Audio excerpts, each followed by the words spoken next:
Good morning students, welcome back my channel. अब start करते हैं हम कक्षा 9वीं अध्याय 2 प्रश्नावली 2.2 का प्रश्न नंबर दूसरा। इसमें दिया हुआ है कि P0, P1 और P2 के लिए हमें इन चार प्रश्नों के उत्तर निकालना है, जहां पर P का मान हम 1 रखेंगे, फिर उसके बाद में हम 2 रखेंगे, उसके बाद में 0 भी रखेंगे और एक एक करके ये मान निकालते हैं। आइए स्टार्ट करते हैं। P के स्थान पर हम 0 रखते हैं,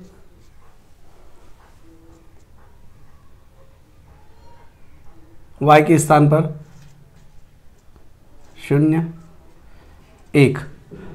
इसको और इसको हल करने के बाद में, इन दोनों संख्याओं को हल करने के बाद में 1 बचेगा, यानी P0 कितना मिला? 1। अब इसी प्रकार के हम मान अलग अलग रखते जाते हैं। यहां पर अब देखते हैं हम P1। जब P1 रखेंगे तब क्या आएगा?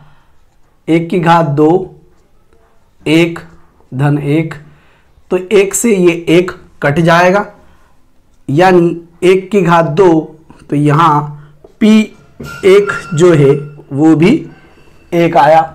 आपने देखा कि 0 में भी 1 आ रहा है और 1 में भी 1 आ रहा है। अब इसी में हम तीसरा देखते हैं, हम वो है P2। P2 में y के स्थान पर 2 की घात 2, y स्क्वायर की जगह, फिर 2 धन 1, 2 की घात 2 यानी 4, ऋण 2 और धन 1। 2 में से 1 घटाने पर 1 बचेगा और वो ऋण का बचेगा, क्योंकि ऋण की संख्या बड़ी है। 4 में से 1 घटाने के बाद में बचा 3। इस प्रकार से हमें ये पहले सवाल के आंसर मिले, जहां पर हमने P के जगह पर 0, 1 और 2 रखे। अब इसके बाद हम अगला सवाल दूसरा देखते हैं, तीसरा देखते हैं हम। दूसरा इसके बाद में देख लेंगे, अभी तीसरा देखते हैं हम।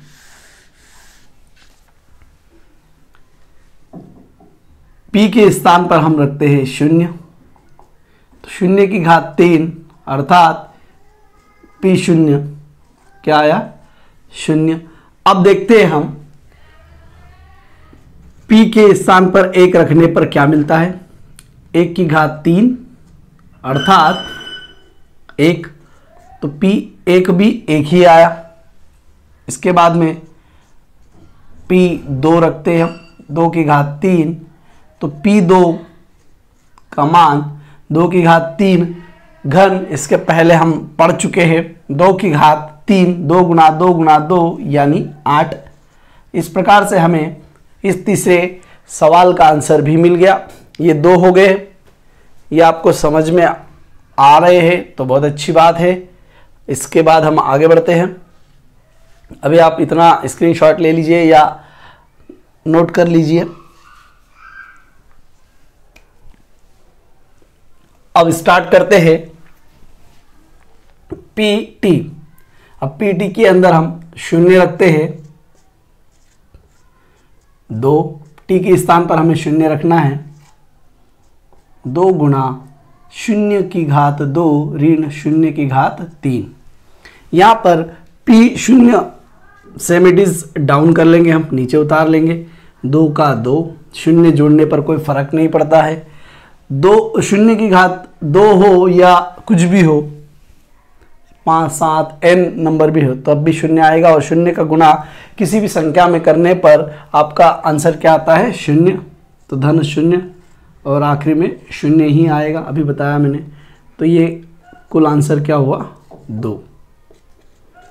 P0 का मान 2। अब हम P1 का मान निकालते हैं।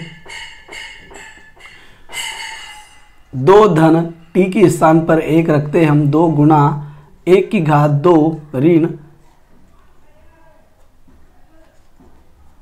1 की घात 3। जहां जहां T है वहां वहां हमने 1 रखा हुआ है।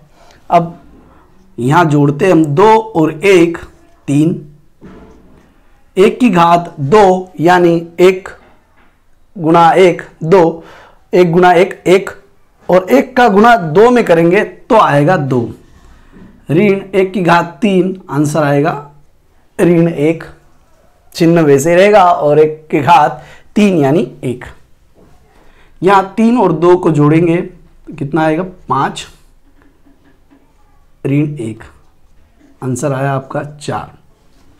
अब इसका हम देखते हैं तीसरा हिस्सा, जहां पर P 2 रखते हम, 2 धन T के स्थान पर फिर 2, 2 गुणा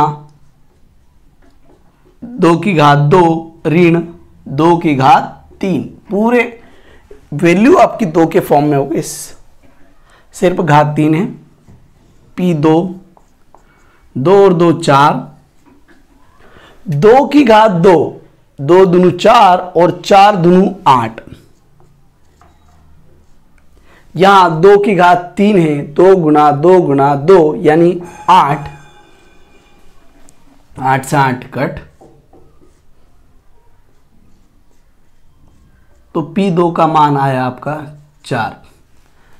इसे लिख ले या नोट कर ले आप। बहुत ही इजी सवाल है ये, जिसका सॉल्यूशन आपको इजी वे में करवा दिया गया मेरे द्वारा। और इसके बाद में हम देखेंगे चौथा सवाल। अब देखते हैं चौथा सवाल। P की जगह x की जगह 0 रखा हमने सबसे पहले, जैसा कि बताया गया है।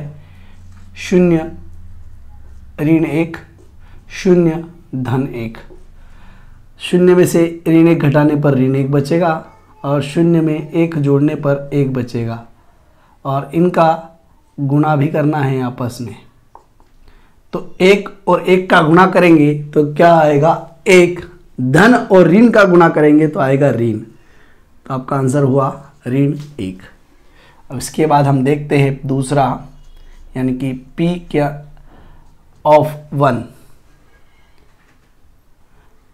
1 ऋण 1, 1 धन 1, 1 में से घटाने पर 0, और यहाँ कुछ नहीं है मतलब गुणा है, दोनों कोष्टकों के बीच में 1 और 1 2, 0 और 2 का गुणा करेंगे तो क्या बचेगा, माफ कीजिए, क्या बचेगा 0। अभी मैंने बताया था आपको कि 0 में किसी भी संख्या का गुणा करने पर 0 आता है। अब देखते हैं इसी में तीसरा पार्ट। P ऑफ 2, 2 ऋण 1,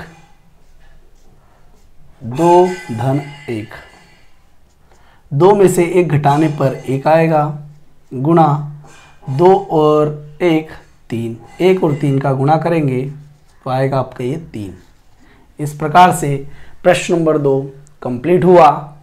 और ऐसे ही वीडियो देखने के लिए हमारे चैनल को लाइक, शेयर और सब्सक्राइब करें। धन्यवाद।